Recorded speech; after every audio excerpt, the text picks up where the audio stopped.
Thank you, Mr. President. Merci, Monsieur le Président, Monsieur l'envoyé spécial Barak. Merci pour votre rôle actif sur le dossier syrien. Depuis que je me suis adressé à vous la dernière fois, je me suis rendu en Syrie. Je me suis entretenu avec le ministre des Affaires étrangères, Shaibani, des responsables syriens et de nombreux Syriens, des collègues de l'ONU et les membres de la communauté diplomatique. J'ai pu voir la destruction à grande échelle, les conséquences d'années d'abus, ce qu'incarne notamment la prison de Sednaya.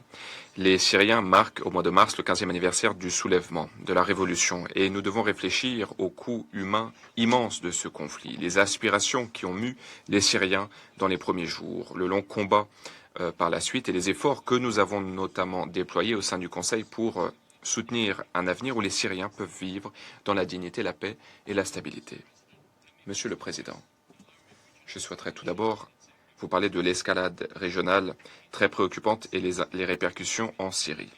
Il y a eu des incidents en Syrie, notamment des débris qui se sont écrasés après l'interception de missiles iraniens et de drones dans l'espace aérien syrien. Cela a causé des victimes parmi les civils. Il y a également un projectile tiré depuis le Liban, tir attribué au Hezbollah. Par ailleurs, les hélicoptères israéliens et les opérations de drones dans l'espace aérien syrien ont augmenté. Les forces israéliennes continuent de perpétrer des incursions. Les frappes aériennes israéliennes au Liban ont coûté la vie à des Libanais et à des Syriens. Et en conséquence, quelques 140 000 personnes, principalement des Syriens, ont traversé la frontière depuis le Liban vers la Syrie pour se réfugier. Je réitère notre appel adressé à Israël pour qu'Israël respecte pleinement la souveraineté et l'intégrité territoriale syrienne. Israël doit respecter l'accord de 1974 sur le désengagement des forces et doit s'abstenir de toute action qui pourrait saper la stabilité et la transition politique en Syrie. Je salue le gouvernement syrien pour les efforts qui ont été déployés pour collaborer avec les acteurs régionaux et internationaux pour veiller à ce que la Syrie ne fasse pas l'objet d'une escalade supplémentaire. Le territoire syrien ne doit pas être utilisé de façon à propager le conflit. Comme le secrétaire général l'a souligné, il est essentiel de respecter le droit international, promouvoir la désescalade et le dialogue si nous souhaitons éviter une propagation de cette guerre dévastatrice. Monsieur le Président, il y a un an, la déclaration constitutionnelle a fixé un objectif de transition politique sur 5 ans avec une constitution permanente comme objectif et des élections en 2030. Et à juste titre, les Syriens souhaitent que tout cela soit pleinement mis en œuvre. Hier, il y a eu des élections indirectes pour 4 postes vacants dans le gouvernorat de Raqqa. Le comité électoral a indiqué qu'il y aurait également un scrutin pour 11 sièges dans le gouvernorat d'Asaka et le district de Ain al-Arab, ou Kobané, que ce scrutin aura lieu au cours des prochaines semaines. Par la suite, 70 désignations présidentielles devraient être annoncées et la date d'ouverture du Parlement devrait également être annoncée. Et il ne tarde de voir les régions syriennes et la population dans toute sa diversité, notamment les femmes, être pleinement représentées au sein de cette Assemblée populaire. Cette Assemblée doit contribuer à façonner la législation et la constitution permanente, et cela doit permettre de bâtir une nation inclusive avec un système de pouvoir et de contre-pouvoir et le respect des droits humains. Monsieur le Président, en créant la Commission nationale pour la justice transitionnelle, le gouvernement syrien a reconnu l'importance de rétablir l'état de droit, de garantir la reddition des comptes et d'encourager la réconciliation.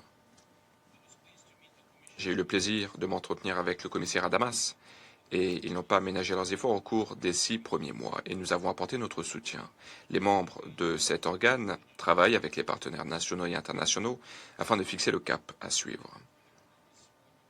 Pour continuer à accomplir des progrès, il faudra qu'il y ait une coordination étroite avec les ministères de la Justice et de l'Intérieur et des réformes législatives pour renforcer le système juridique et pour que ce système puisse traiter tous les cas de crimes atroces. Il est essentiel d'engager la société civile et les victimes et de respecter les normes relatives aux droits humains. En ce qui concerne la situation relative aux droits humains en Syrie, selon le dernier rapport de la Commission d'enquête indépendante internationale, selon ce rapport publié la semaine dernière, il y a encore des préoccupations, mais il y a également des mesures positives prises par les autorités syriennes.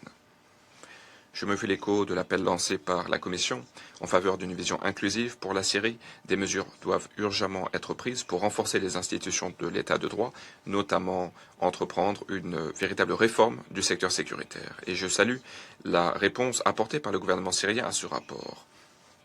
Le gouvernement a évoqué des initiatives, des réformes, la coopération avec les mécanismes des droits humains de l'ONU et s'est engagé en faveur de la reddition des comptes. Concernant la ville de Soweïda, je salue l'accord du 26 février sur un échange de prisonniers. 61 personnes ont été libérées par le gouvernement syrien. 25 personnes ont été libérées par les forces locales qui sont loyales au Cheikh Hikmat al-Hijri.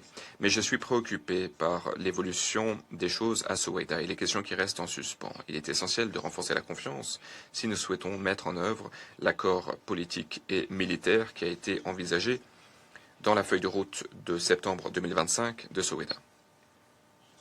Par ailleurs, hier, le comité d'enquête national syrien a publié son rapport sur l'épisode de violence qui a eu lieu au mois de juillet 2025. Et je vais me pencher de près sur ce rapport et ses recommandations. Il est essentiel que les victimes aient accès à une indemnisation et que la reddition des comptes ait lieu.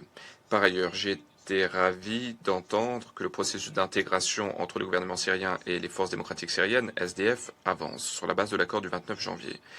Les choses ont bien évolué. Il y a notamment eu la désignation parmi les SDF d'un ministre adjoint de la Défense, la libération des détenus des deux côtés, et les civils ont commencé à revenir à la ville de Kobané ou Ain al-Arab et dans d'autres régions. Mais il y a encore un certain nombre de questions qui persistent, notamment les modalités d'intégration des forces SDF dans l'armée syrienne et dans la police, le rôle à l'avenir des unités de protection des femmes, l'intégration des employés des fonctionnaires dans les institutions d'État et la question de l'éducation en langue kurde. Monsieur le Président, Daesh a de nouveau appelé à la violence et à des attaques contre les forces gouvernementales à Raqqa, à Deir ez-Zor et dans d'autres régions. Ces attaques, pour l'instant, sont à petite échelle, mais ces attaques soulignent que Daesh souhaite se reconstruire. Et je salue les mesures qui ont été prises par les forces syriennes et par le reste de la coalition mondiale menée à bien par les États-Unis pour combattre Daesh. Par ailleurs, le camp Al-Hol est désormais fermé. La plupart des anciens détenus, notamment les femmes et les enfants, notamment des Syriens et des ressortissants de pays tiers, ont fui et seraient répartis dans différentes régions, Alep, Deir ez-Zor, Idlib. Certains auraient même peut-être quitté la Syrie. Comme vous le savez, un certain nombre de personnes qui étaient détenues dans ce camp auraient été associées à Daesh ou avaient des proches qui étaient membres de Daesh. Ceux qui sont restés ont été transférés vers le camp d'Akbouran à Alep, où le HCR a enregistré quelques 731 familles. Le camp Al-Roj, où se trouvent 2000 ressortissants de pays tiers et certains Syriens, ce camp reste contrôlé par les SDF. Outre les préoccupations sécuritaires,